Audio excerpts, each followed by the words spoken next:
पूज्याचार्य भगवान ईश्वर श्री समदभद्र जी महाराज की, जौली आचार्य भगवान ईश्वर श्री विराग सागर जी, विशुद्ध सागर जी, विशद सागर जी महाराज की, ढाई दिन में विराजमान तीन कमनो कोटि समस्त महामुनि महाराजों की, अहिंसा मय विश्व धर्म की।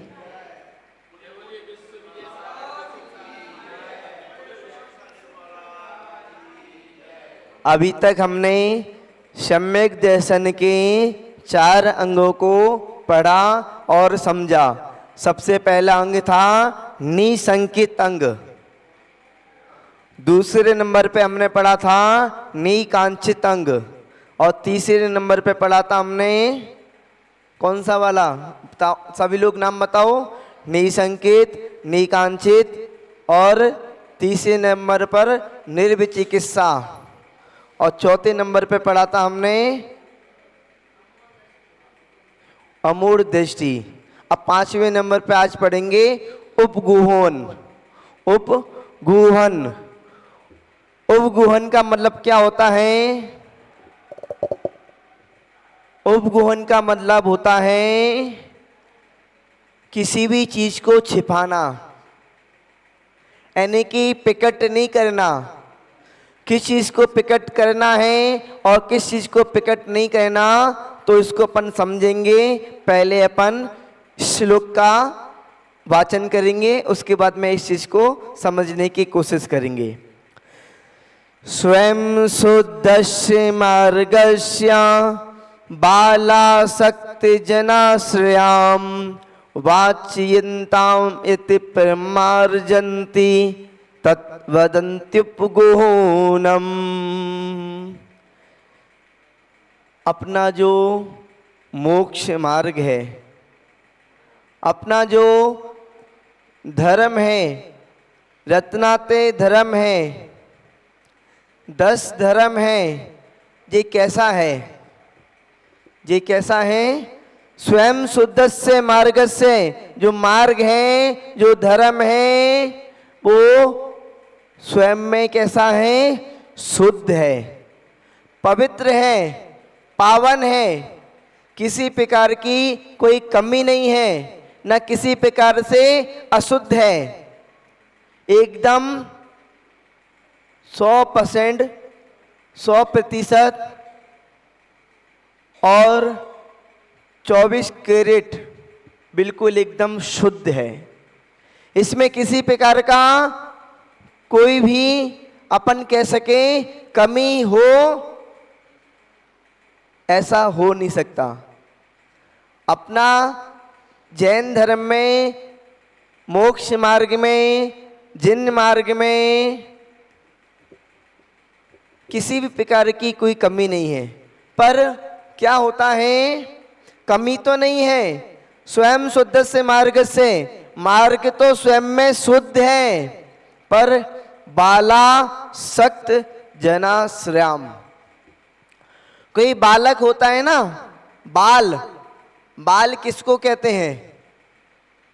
बाल बच्चों को कहते हैं, छोटे बच्चों को बाल कहते हैं। बाल वैसे तो अलग अलग परिभाषा से अलग अलग तरीके से होते हैं, पर अपन यदि मोटे रूप में देखें तो बाल 3 प्रकार के होते हैं। बाल 3 प्रकार के होते हैं। पहला बाल उम्र में बालक, उम्र में बाल यानी कि जो छोटी उम्र का होता है, 8, 10, 15 साल का बच्चा होता है, उसको अपन बालक कहते हैं। और कोई बड़ा हो जाता है 60 साल का, उसको बालक कहते हैं क्या? 50 साल के व्यक्ति को बालक कहते हैं क्या? जो उम्र में छोटा होता है उसको बाल कहते हैं। बाल 3 प्रकार के होते हैं। जो उम्र में छोटा होता है उसको बाल कहते हैं, और दूसरा जो ज्ञान में छोटा होता है। ज्ञान में, उम्र में तो कितना भी बड़ा हो जाए पर ज्ञान बिल्कुल भी नहीं है, तो ज्ञान में कैसा कहलाएगा? ज्ञानी कहलाएगा क्या? बड़ा, ज्ञान में बड़ा कहलाएगा क्या? ज्ञान में वृद्धि कहलाएगा क्या? उम्र कितनी भी बड़ी हो जाए पर ज्ञान नहीं है तो ज्ञान बाल। ज्ञान में बालक, उम्र में नहीं, पहला तो हो गया उम्र में बालक, दूसरा ज्ञान में बालक और तीसरा चारित्र में बालक। चारित्र, ज्ञान और चारित्र उम्र देख के नहीं आते। ज्ञान और चारित्र उम्र देख के नहीं आते, कभी भी किसी को हो सकता है। 9 साल के बच्चे को केवल ज्ञान हो सकता है। 9 साल के बच्चे को, केवल 9 साल का छोटा सा बालक, उम्र में तो बालक है पर वो उम्र में, उस उम्र में चारित्र को धारण करके सब लोगों से बड़ा हो सकता है। अब मान लो मुनि महाराज हैं, छोटी सी उम्र के मुनि महाराज हैं पर बड़े कहलाते हैं। क्यों? क्योंकि चारित्र में वृद्ध हैं, चारित्र में वृद्ध हैं। काफी लोग आते हैं बड़ी बड़ी उम्र के, बोलते हैं महाराज आपके सामने तुम बालक हैं। वो किस अपेक्षा से बोलते हैं कि महाराज हमारे पास आप जैसा चारित्र नहीं है, आप चारित्र में वृद्ध हो, गुरु हो, बड़े हो और हम चारित्र में छोटे हैं, बालक हैं। ज्ञान में भी जरूरी नहीं है कि उम्र बढ़ने के साथ में ज्ञान बढ़ जाए। ज्ञान, उम्र बढ़ने के साथ में ज्ञान की वृद्धि हो जाए। ज्ञान तो अपने ज्ञानावरणी कर्म के क्षोभसम से प्राप्त होगा। जितना ज्ञानावरणी कर्म का क्षोभसम होगा उतना उतना ज्ञान बढ़ता चला जाएगा। बुढ़ापा भी आ जाएगा तो ज्ञान नहीं होगा, और ज्ञान का क्षोभसम होगा तो बचपन में भी आपने देखा होगा छोटे छोटे बालक कितनी बड़ी बड़ी बातें कर लेते हैं। कई छोटे छोटे बालक कितनी बड़ी बड़ी बातें कर लेते हैं। तो ज्ञान तो जहाँ पर बाल यानी कि बाल के द्वारा, और असक्त, एक तो होता है आसक्त, जहां पर आसक्ति की बात कर रहे हैं। असक्त यानी कि शक्ति से रहित, कमजोर, कमजोर के द्वारा। पहला तो बाल के द्वारा, दूसरा कमजोर के द्वारा। बाल के द्वारा यानी कि अब उसके पास न ज्ञान नहीं है, इतना ज्ञान ना होने के कारण अज्ञानता में गलती हो सकती है। अज्ञानता में गलती हो सकती है। अज्ञानता में किसी भी प्रकार से कोई भी गलती हो सकती है। अब ज्ञान नहीं है, अब अज्ञान अवस्था में व्रतों को धारण कर लिया, और अज्ञान अवस्था में व्रतों को धारण कर लिया, अब पता नहीं है, पता नहीं है कुछ भी, और व्रतों को धारण कर लिया, तो उसके बाद में क्या हो सकता है? गलती हो सकती है, किसी भी प्रकार से गलती हो सकती है। अब ज्ञान नहीं है तो अब तो मुनि व्रतों को धारण भी कर लिया और अंजलि बनाई, और अंजलि छोड़ के फिर द्वारा से जोड़ ली, अंजलि छोड़ी और द्वारा से बना ली, तो क्या हो गया जी? अज्ञान अवस्था में निंदा, अज्ञान अवस्था में गलती हो गई। और भी बहुत सारी गलती हो सकती है। और आसक्त है, अब मान लो कोई आसक्त है, आसक्त यानी कि शक्ति से रहित है। शक्ति से रहित है तो शक्ति से रहित होने के बाद में भी उससे बहुत सारी गलती हो सकती है। शक्ति से रहित है, मान लो अब 5वीं मंजिल पे जाना है, और 5वीं मंजिल पे चलने के लिए समर्थ नहीं है, और लिफ्ट में बैठ के चले गए मुनि महाराज। लिफ्ट में बैठ के चले गए तो क्या होगा? असमर्थ है, शक्ति नहीं है, तो लिफ्ट का उपयोग कर लिया। बहुत सारी बातें हो सकती हैं, ऐसा नहीं, मैं तो केवल एक सामान्य सी बातें आपको बतला रहा हूं, सामान्य सी बात आपको बता रहा हूं। तो उन चीजों का अपन को क्या करना चाहिए? क्या करना चाहिए? लोगों में प्रचार करना चाहिए? नहीं, आचार्य महाराज बतला रहे हैं उपगोहन, यानी कि उन बातों को ढाकना चाहिए। बाद में फिर स्थितिकरण भी आएगा, स्थितिकरण के माध्यम से उनको एकांत में समझाना चाहिए कि महाराज इस तरीके से निंदा, धर्म की निंदा होती है या धर्म की निंदा हो रही है। तो मार्ग तो स्वयं में शुद्ध है, मोक्ष मार्ग तो एकदम शुद्ध है, पर बालक के द्वारा या आसक्त व्यक्ति के द्वारा जनश्राम, आसक्त व्यक्ति के द्वारा वाचिताम यानी कि निंदा को, यत माने कि जिस कारण से भी स्वरूप से पवित्र मोक्ष मार्ग की अज्ञानी और असमर्थ पुरुषों के द्वारा उत्पन्न हुई वाचिता मैंने की निंदा को पिमार जंती छिपाते हैं, तत् वे उसको उपगोहन अंग कहते हैं।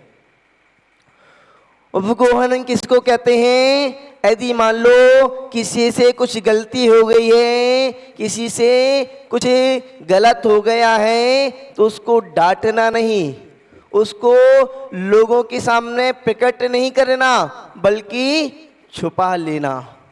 यदि मान लो अपन ने उस चीज को नहीं छुपाया, लोगों में बताया, तो धर्म की प्रभावना होगी या आप प्रभावना? और धर्म की आप प्रभावना होगी, अन्य लोगों के सामने धर्म की चर्चा होगी, तो कैसा होगा कि ये इस धर्म में तो ऐसे लोग होते हैं, इस तरीके से धर्म में चलता है। और आज के समय में क्या हो गया है, कुछ भी छोटी सी बात हो जाती है या कोई बड़ी बात हो जाती है तो मोबाइल के माध्यम से तो ऐसे फैलाते हैं जैसे धर्म का प्रचार सबसे ज़्यादा यही लोग कर रहे हैं। धर्म का प्रचार नहीं कर रहे, वो धर्म की प्रभावना नहीं कर रहे, बल्कि आप प्रभावना कर रहे हैं। और यदि अपन इन चीज़ों को देख रहे हैं तो हम भी आप प्रभावना में सम्मिलित हो रहे हैं।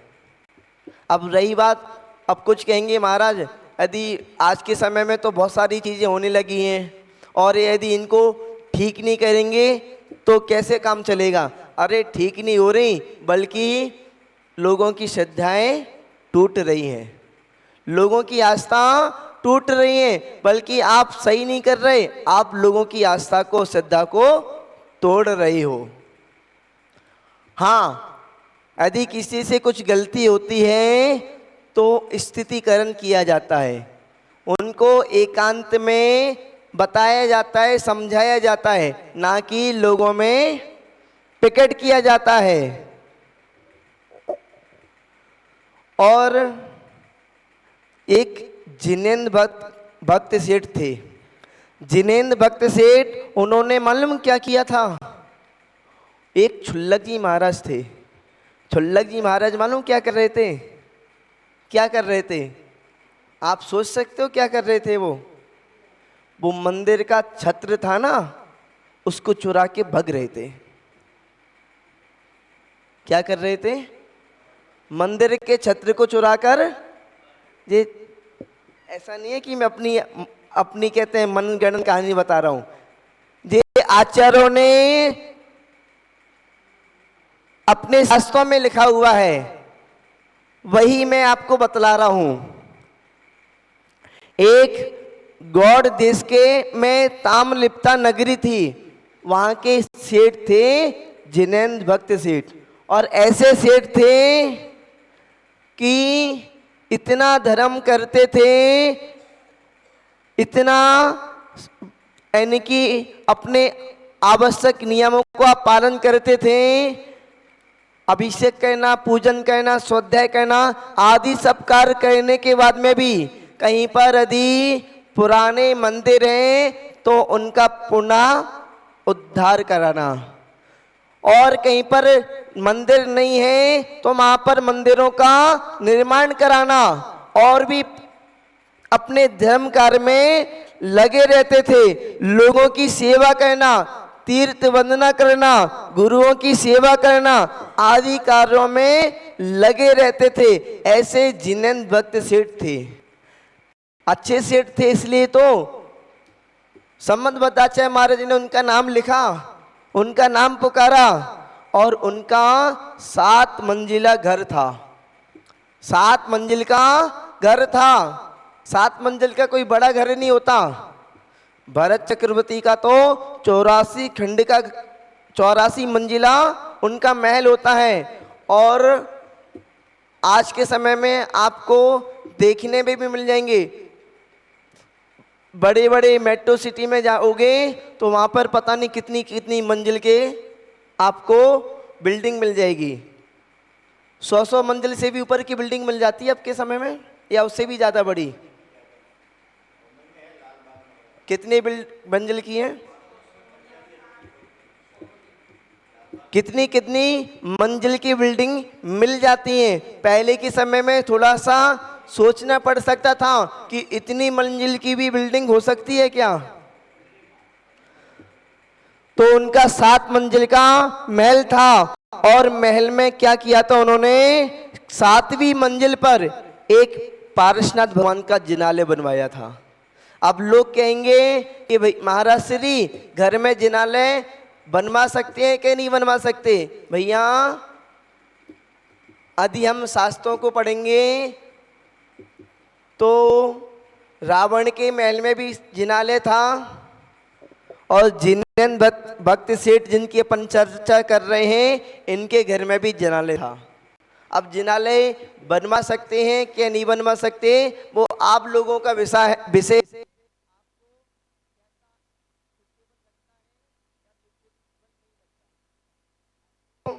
हो ना बनवाना हो, ये सब आपकी स्वयं की मर्जी है या आपका स्वयं का विषय है।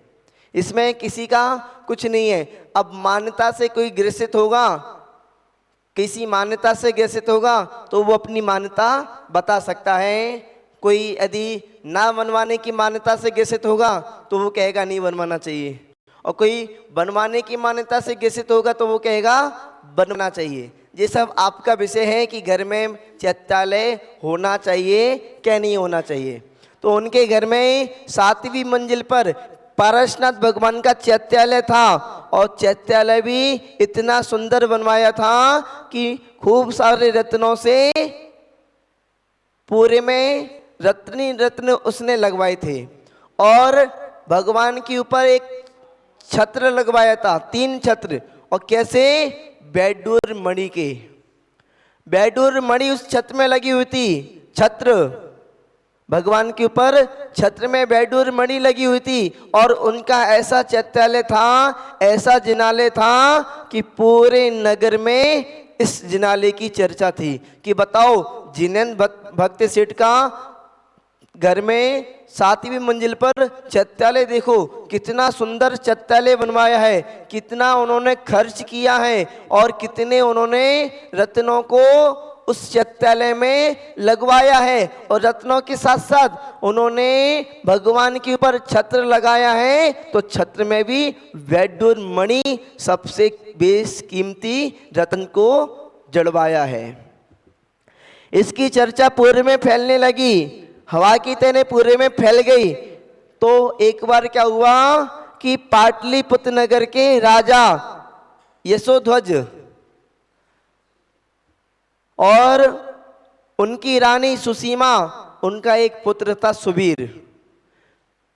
कोई कितना भी बड़े घर में जन्म ले ले पर कर्म को उदय आ जाता है तो उसका भी पता नहीं क्या क्या हाल हो जाता है। संगति का भी असर होता है। आप बेशक अकेले रह लेना, अकेले रहना पसंद कर लेना, पर किसी बुरे व्यक्ति के साथ में रहना पसंद नहीं करना। अकेले रहोगे तो प्रमाद होगा, कोई बात नहीं, और बुरे व्यक्ति के साथ में रहोगे तो आप स्वयं बुरे बन जाओगे। जैसी संगत वैसी रंगत। तो खोटी संगति के कारण पाप कर्म करने लगा, चोरी करने लगा और जुआ खेलने लगा, शराब पीने लगा और पता नहीं कौन कौन से खोटे कार्य में संलग्न हो गया। चोरों का सरदार बन गया, क्योंकि राजा का पुत्र था तो चोरों का सरदार बनने में भी ज्यादा बड़ी बात नहीं थी उसके लिए। और चोरों का सरदार बनने के बाद में उसने अपने पूरे लोगों को बताया कि एक जिनेंद्र भक्त सेठ है, उसके 7 मंजिला मकान है और 7 मंजिला मकान में 7वीं मंजिल पर एक चैत्यालय बना हुआ है। बहुत सुंदर चैत्यालय बना हुआ है और उस चैत्यालय में एक छत लगा हुआ है, उसमें बेडूर मणि लगी हुई है, बेशकीमती। उस मणि को कौन लेके आ सकता है? सब लोगों में चर्चा हुई और चर्चा होने के बाद में एक सूर्य नाम का चोर था। उसने कहा कि ये तो जिनेंद्र भक्त का सेठ का मकान है, घर है, यदि इंद्र के मुकुट में से मणि लाने की बात होती तो वो भी मैं ले आता। तो सूर्य नाम का चोर उस मणि लाने के लिए तैयार हो गया और तैयार होने के बाद में उसने क्या किया? चोर ने एक क्षुल्लक का वेश धारण किया। कौन ने?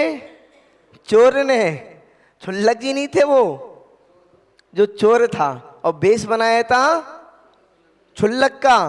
क्षुल्लक का वेश को धारण किया और क्षुल्लक वेश धारण करने के बाद में ध्यान रखना, जो भी यानी कि जितने भी पापकार होते हैं ना, लोग कभी भी बड़े बड़े पाप होते हैं ना, तो लोग कभी भी बुरे वेश को धारण करके नहीं, सज्जन वाले वेश को धारण करते हैं।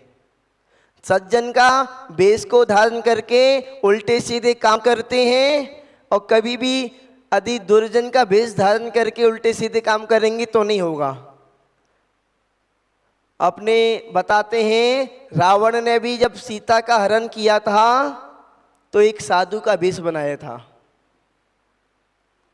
साधु का वेश बनाकर सीता का हरण किया था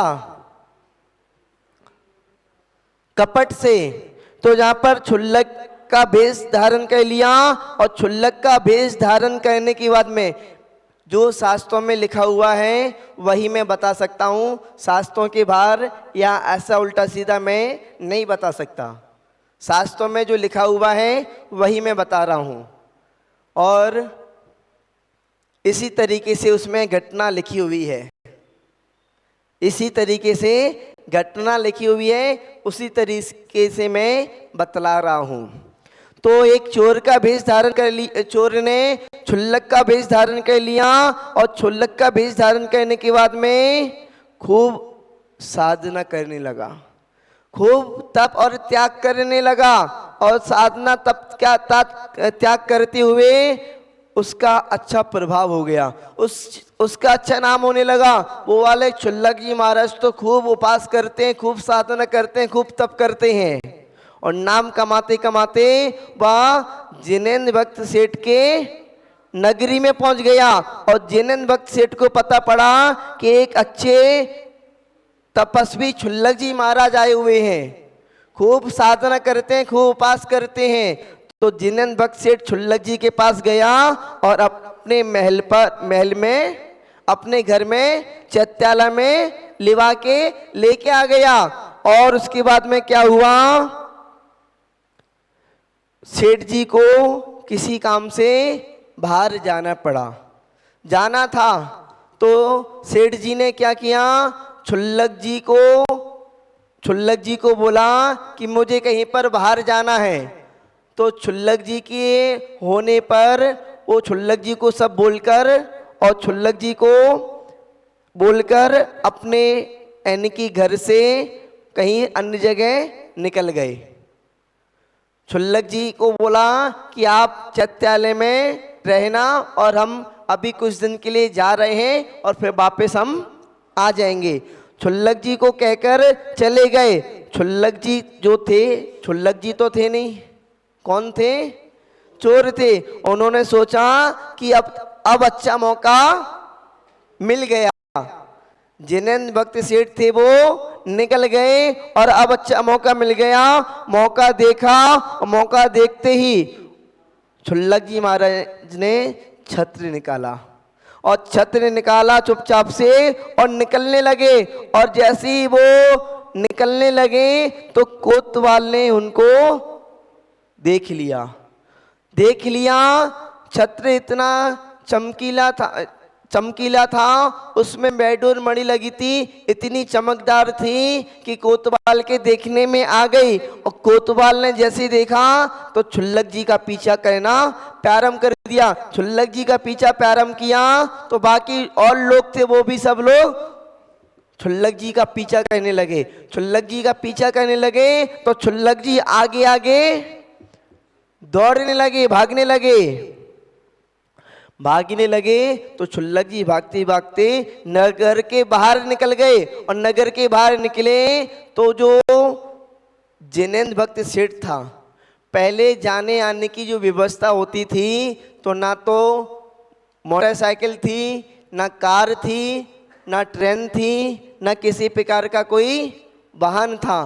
पहले जाया करते थे तो बैलगाड़ी से, रथ में बैठकर या घोड़े से, आदि साधनों से कहीं पर जाया जाता था।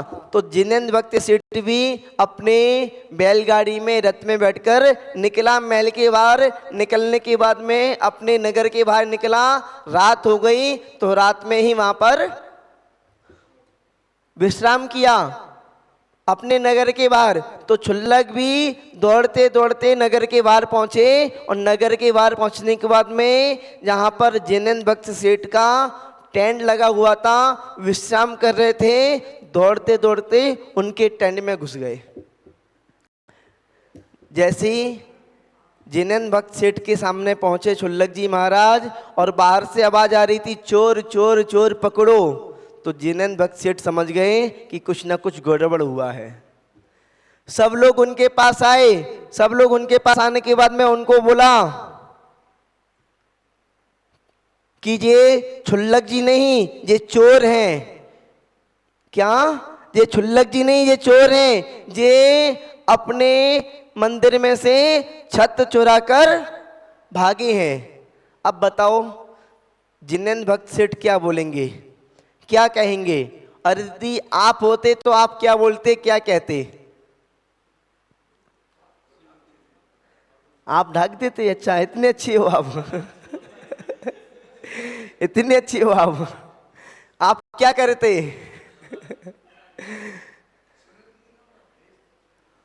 जिनेंद्र भक्त सेठ ने सबको पीछे कर दिया। बोला कि ये चोर नहीं, इनको मैंने छत्र लाने के लिए बोला था और तुमने चोर समझ के इनके पीछे भागने लगे। जैसे ही उन्होंने जिनेंद्र भक्त सेठ ने बोला कि ये चोर नहीं है, छत्र लाने के लिए मैंने इनको बोला था, वो कीमती छत्र था, तो मैंने सोचा छुल्लक जी महाराज छत्र मुझे लाकर दे दें, और तुमने छुल्लक जी को चोर समझा और छुल्लक जी के पीछे भागने लगे। इतना जिनेंद्र भक्त सेठ की बात को सुना लोगों ने, लोग सब लौट गए। और जो छुल्लक जी महाराज थे उनकी आंखों में आंसू निकलने लगे कि बताओ आज तो मैं मारा जाता मैं। और जिनेंद्र भक्त सेठ ऐसे कि बताओ मैं इनके ही महल में से, इनके ही घर में से मैं छत्र चुरा कर लेके आया इतना कीमती, और उन्होंने मुझे बचा लिया। इन्होंने बताया नहीं, इन्होंने कुछ बोला नहीं, चाहते तो बोल भी सकते थे। इतना ऐसा धर्म है, इतना अच्छा धर्म है, इतना शुद्ध धर्म है कि किसी की जान को भी बचा लेते हैं। उसकी आंखों में आंसू आए, और आंसू आने के बाद में छत्र को वापस दिया, और छत्र को वापस करने के बाद में क्षमा मांगी, और क्षमा मांगने के बाद में जो चोर था, छुल्लक भेष को धारण किया था, उसकी श्रद्धा इतनी धर्म में प्रकट हुई, इतनी धर्म में श्रद्धा हुई कि वो हकीकत का छुल्लक बन गया। तो यहाँ पर उपगोहन अंग यानी कि कहीं किसी से गलती हो जाती है अज्ञानता में या असक्त यानी कि असमर्थता में, तो उन चीज़ों को अपन को बताना नहीं चाहिए, छिपाना चाहिए। यदि अपन छिपाते हैं तो अपन उपगुहन अंग का पालन करते हैं और धर्म की प्रभावना करते हैं। आप प्रभावना से होने से अपन बचा लेते हैं। तो जहाँ पर इतना सही है उपगुहन का अंग का मतलब। और कल हम बात करेंगे वात्सल स्थितिकरण की। स्थितिकरण की बात करेंगे। उपगुहन हो गया। उपगुहन के बाद में 6वें नंबर पर स्थितिकरण अंग हम कल बात करेंगे। जय बोले महावीर भगवान की।